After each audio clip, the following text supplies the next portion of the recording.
ஊரில் ரிசப்ஷனு. அதனால சரின்னு சொல்லிட்டு நைட்டே கிளம்பி போயிட்டு சரி பார்த்துட்டு அப்படியே மறுநாள் நைட்டு போல் கிளம்பி வந்துடலாமேன்னு சொல்லிட்டு கிளம்பியாச்சுப்பா.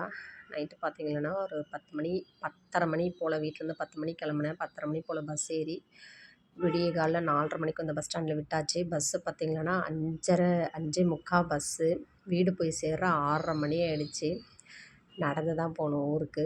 சரின்னு சொல்லிட்டு கிளம்பி போயிட்டு அங்கே கொஞ்சம் நேரம் தூங்கிட்டேன். ஏன்னா பஸ்ஸு ட்ராவல் வந்து ரொம்ப அலைச்சல்ப்பா.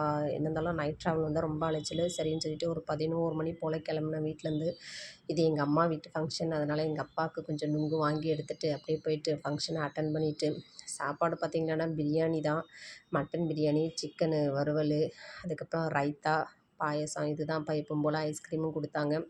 சாப்பிட்டு முடிச்சுட்டு எல்லாரையுமே ஒரு எட்டு பார்த்துட்டேன். சொந்த பந்தத்தை பார்க்கும்போது அவ்வளோ சந்தோஷம். பார்த்து முடிச்சுட்டு நைட்டு கிளம்பி வீட்டுக்கு வர அதே 9:30 மணி ஆச்சுப்பா. அவ்வளோ நேரம் ஆகுது.